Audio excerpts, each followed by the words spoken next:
बहुत पुराने समय की बात है। दीनापुर नाम का एक छोटा सा गांव हुआ करता था, जहां के लोगों का जीवन बहुत ही सरल था। उनके जीवन में न तो कोई भागदौड़ थी और न ही कोई लालच। सभी लोग मिलजुल कर एक साथ रहते, साथ खाते और एक दूसरे की मदद करते थे। वहां की जमीन बहुत उपजाऊ थी। खेतों में हर समय फसल लहराती रहती थी। तालाबों में हमेशा पानी बहता रहता था। लेकिन जैसे जैसे समय बीता, वैसे वैसे वक्त ने करवट ली और जो गांव कभी धरती का स्वर्ग कहलाता था, आज वहां तपता सूरज और सूखी दरारों वाली जमीन पसरी हुई थी। गांव के ऊपर सूरज ऐसे तमतमा रहा था जैसे धरती से पुरानी दुश्मनी निकाल रहा हो।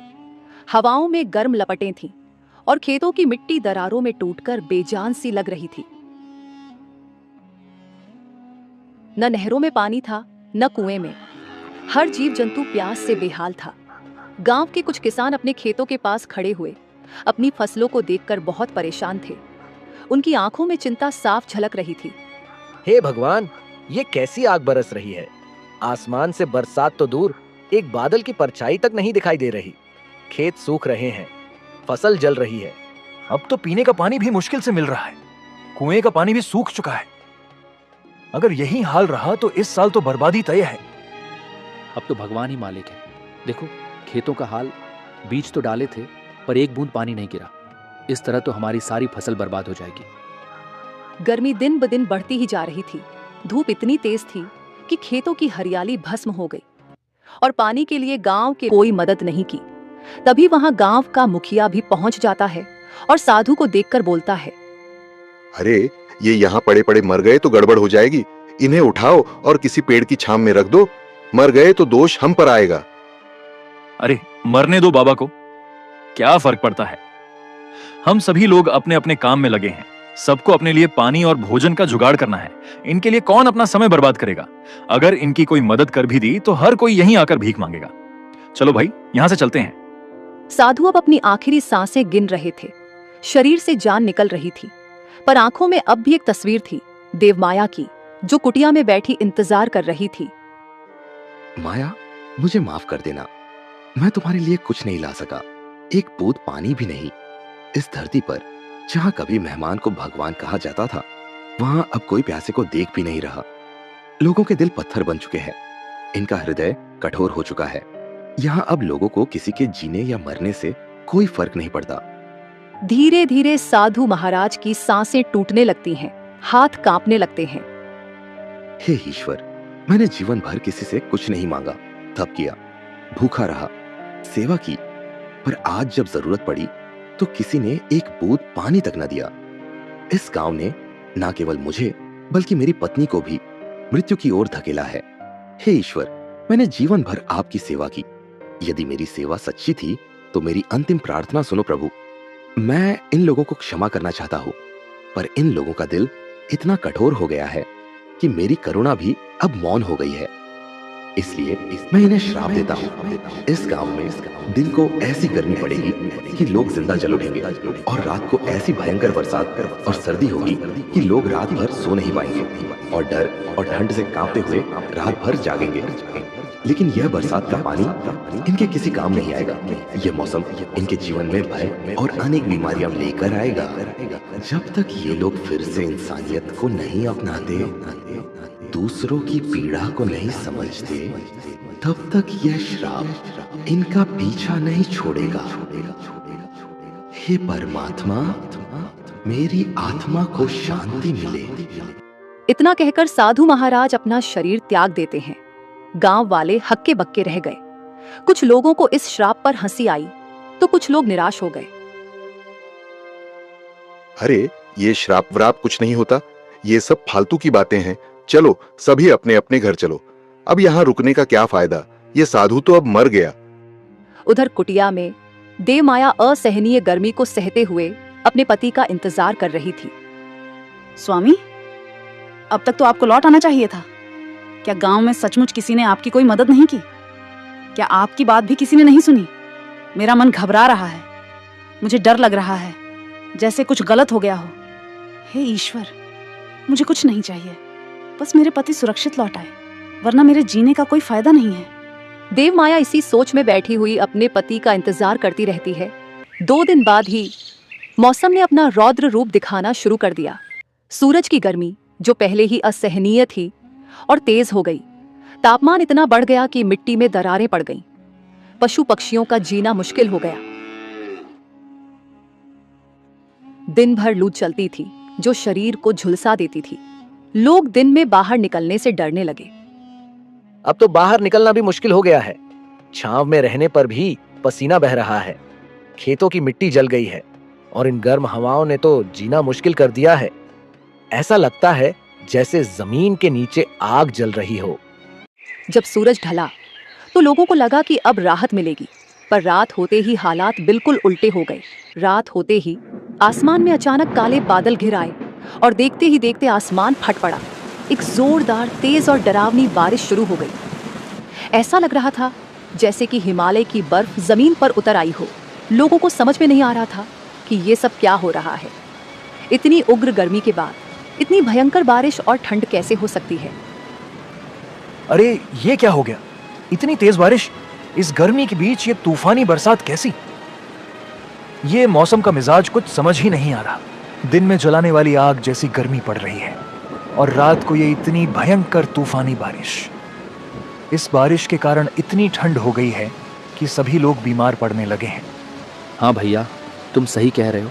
मुझे भी कुछ समझ नहीं आ रहा है कि ये हो क्या रहा है। ऐसा मौसम तो हमने पहले कभी नहीं देखा। इस बारिश की वजह से घर में पानी घुस गया है, छत टपक रही है, घर में बच्चों का रहना मुश्किल हो गया है, बच्चे बीमार पड़ने लगे हैं, बुजुर्ग को सांस लेना भारी हो रहा है। सभी लोग सोच रहे थे कि बारिश के यह पानी उनके काम आएगा, लेकिन सुबह होते होते सारा पानी गायब हो जाता है। दिन में इतनी प्रचंड गर्मी और रात में भयंकर बारिश की वजह से चारों तरफ बीमारी फैलने लगी। मुखिया भानु प्रताप ने महसूस किया, हालत बेकाबू होते जा रहे हैं। दिन के समय इस प्रचंड गर्मी के कारण कोई घर से बाहर नहीं निकल पा रहा। सारी फसल जल रही है, पशु पक्षी मर रहे हैं, पीने का पानी खत्म होता जा रहा है। रात में लोग इस बारिश और ठंड की वजह से सो नहीं पा रहे। ये बारिश का पानी भी हमारे किसी काम नहीं आ रहा। बच्चे बीमार पड़ रहे हैं, बूढ़े मर रहे हैं। यह अचानक कैसी मुसीबत आ गई है? मुझे जल्द ही कुछ करना होगा, वरना हमारा यह गांव तबाह हो जाएगा। अगले दिन मुखिया ने आपात बैठक बुलाई, जिसमें गांव के सभी प्रतिष्ठित लोग और साथ ही गांव के आम ग्रामीण लोग भी जुड़े थे। सबके चेहरे पर चिंता और भय की स्थिति साफ दिख रही थी। गांव की हालत काबू के बाहर हो गई है। दिन में हम इतनी प्रचंड गर्मी से झुलस रहे हैं और रात भर भयंकर बारिश और सर्दी से परेशान रहते हैं। इस तरह के मौसम से गांव के सभी बच्चे और बूढ़े बीमार हो रहे हैं। अगर ऐसे ही हालात रहे तो जल्दी ही यह गांव तबाह हो जाएगा। मुझे लगता है यह सब उस साधु बाबा के श्राप का नतीजा है। भीड़ में हलचल हुई। कुछ लोग मानने को तैयार ही नहीं थे कि श्राप जैसी भी कोई चीज होती है। अरे मुखिया जी, आप भी क्या फिजूल की बात कर रहे हैं? आप भी उस ढोंगी बाबा की बातों में आ गए। श्राप नाम की कोई चीज नहीं होती है। ये सब लोगों को डराने का इन साधु बाबा का ढोंग होता है। मुखिया जी, हमने उन साधु बाबा के साथ अच्छा व्यवहार नहीं किया। वे बेचारे अपनी कुटिया से यहाँ मदद मांगने के लिए आए थे, लेकिन हमने उन्हें एक बूंद पानी तक नहीं दिया। हमारे सामने वह पानी के बिना तड़पते रह गए और हमने उनकी जरा सी भी मदद नहीं की। यह सब हमारे कर्मों का ही फल है जो आज हमारी स्थिति हो रही है। हमें अपने इस कर्म का प्रायश्चित करना चाहिए। हमने उनकी बातों को मजाक समझा, उन्हें फटकार दिया। उन्होंने गांव में घर घर जाकर सभी से मदद मांगी, लेकिन किसी ने भी उनकी मदद नहीं की। मरते समय भी वो गिड़गिड़ा रहे थे, लेकिन हम सभी ने अपनी आंखें बंद कर रखी थी। अब लगता है कि साधु बाबा का श्राप सच हो गया है। भाइयों बहनों, हमसे बहुत बड़ी गलती हुई है। हमने उस साधु को समय पर पानी तक नहीं दिया। हमने एक भूखे प्यासे इंसान को तिरस्कृत कर दिया और आज गांव का हर घर उस श्राप को झेल रहा है। हमने जो गलती की है, हम सभी मिलकर उसका प्रायश्चित करेंगे, लेकिन उन साधु बाबा की तो मृत्यु हो चुकी है। अब हम कैसे प्रायश्चित करेंगे? क्या अब कोई और उपाय नहीं है जिससे हम इस श्राप से मुक्ति पा सके? मुखिया जी, आपने सही कहा, लेकिन अब हम लोग क्या करें? क्या हम कुछ ऐसा कर सकते हैं जिससे ये श्राप खत्म हो जाए? किसी को समझ नहीं आता कि वे अब क्या करें। तभी एक बूढ़ी महिला बोलती है, हाँ, अगर हमें इस श्राप से सच में छुटकारा पाना है तो एक रास्ता है, हमें उन साधु बाबा की पत्नी को ढूंढना होगा जिसके लिए बाबा गांव तक आए थे। वो अब भी अपनी कुटिया में अकेली होगी। हमें उन्हें खोज कर लाना होगा और पूरे गांव की तरफ से माफी मांगनी होगी। सभी लोग गांव उस बूढ़ी महिला की बात से सहमत होते हैं और साधु बाबा की पत्नी को ढूंढने के लिए निकल पड़ते हैं।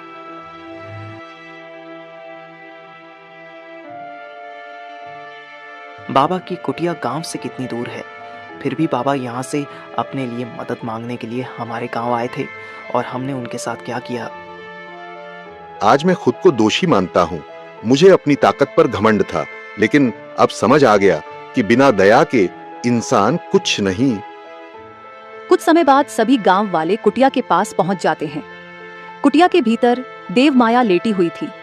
उनका शरीर बिल्कुल कमजोर हो गया था। हालत ऐसी थी जैसे अपने होश खो बैठी हैं। माताजी, हम आपसे कुछ कहना चाहते हैं। हम लोगों से बहुत बड़ा पाप हो गया है। हम अपने कर्मों की माफी मांगना चाहते हैं। क्या हुआ है? मैं कुछ समझी नहीं। और आप सभी कौन हैं और कहां से आए हैं? माताजी, हम पास ही के गांव से आए। आपके पति साधु दयानंद अब इस दुनिया में नहीं रहे। हम सभी लोग उनकी मौत के जिम्मेदार हैं। साधु बाबा ने गांव में आकर हम सभी लोगों से मदद मांगी, लेकिन किसी ने भी उनकी कोई मदद नहीं की। हम लोगों से बहुत बड़ा पाप हो गया है। हम सभी लोग अपने पाप का प्रायश्चित करने यहाँ आए हैं। हमें क्षमा कर दीजिए। क्या मेरे पति अब इस दुनिया में नहीं रहे? हे भगवान, ये क्या हो गया? स्वामी, आप मुझे अकेला कैसे छोड़कर चले गए? अब आपके बिना मैं जीकर क्या करूंगी? तुम सभी ने मिलकर मेरे पति को मार डाला। तुम सब मेरे पति की मौत का कारण हो। फिर अब क्यों आए हो मेरे पास? जब मेरे स्वामी इस दुनिया से जा चुके हैं, अब तो वो भी तुम्हें क्षमा नहीं करेंगे। माता जी, हमसे गलती हुई है। हमें अपने कर्मों का पछतावा है। हम सभी लोग आपसे माफी मांगने आए हैं। मरते समय बाबा ने पूरे गांव को श्राप दिया था। उस श्राप की वजह से पूरा गांव तड़प रहा है। अगर आप हमें माफ नहीं करेंगी तो ये गांव पूरी तरह उजड़ जाएगा। मेरे पति बहुत महान साधु थे। अपनी तपस्या से वे बहुत लोगों को लाभ पहुंचा चुके थे। उनका हृदय बहुत विनम्र और दयालु था। उनके श्राप का कारण तुम लोगों की क्रूरता है। यदि तुम इस श्राप को खत्म करना चाहते हो तो तुम्हें सबसे पहले उनके पार्थिव शरीर को ढूंढकर उनका अंतिम संस्कार करना होगा। लोग उनकी बातों से सहमत हुए। हाँ, यही उचित होगा। लेकिन क्या इससे सचमुच बाबा का श्राप समाप्त हो जाएगा? मेरे पति ने श्राप दिया है, लेकिन उसका अंत भी है। लेकिन श्राप तभी समाप्त होगा जब तुम सभी के हृदय में मनुष्यता लौट आएगी। तुम सभी को परोपकारी बनना होगा, दूसरों की मदद करने की शपथ लेनी होगी। तभी उनकी अशांत आत्मा को शांति मिलेगी और हो सकता है परमात्मा हमारी सहायता करें और उनका श्राप खत्म हो जाए। गांव वाले एकजुट होकर उस जगह पहुंच गए जहां बाबा का पार्थिव शरीर पड़ा हुआ था। भीषण गर्मी के कारण उनके शरीर की हालत बहुत खराब हो चुकी थी। सभी लोगों ने मिलकर साधु बाबा के पार्थिव शरीर का अंतिम संस्कार परंपरा और पश्चाताप के साथ किया। सभी के मन में पश्चाताप के आंसू बह रहे थे। मुखिया ने बाबा से प्रार्थना की, हे बाबा, हमें माफ कर दो। हमने आपके साथ जो गलत व्यवहार किया उसके लिए हम सभी दोषी हैं। हमने आपको पहचाना नहीं। हमने आपके तप का सम्मान नहीं किया। हम सभी मिलकर आपसे वादा करते हैं कि अब से हर जरूरतमंद की मदद करेंगे, चाहे वह अमीर हो या गरीब, साधु हो या किसान। अगले कुछ दिनों में गांव के मौसम में थोड़ा बदलाव दिखने लगा। दोपहर की लू की गर्माहट कम होने लगी। धूप अब भी तेज थी, लेकिन अब वो झुलसाती नहीं थी। रातों की बारिश बंद हो गई और ठंड भी कम हो गई। लोगों ने राहत की सांस ली। हे स्वामी, अब आपकी आत्मा को शांति मिले। आपका श्राप इन गांव वालों के लिए एक सीख बनकर रह गया, जो आने वाली पीढ़ियों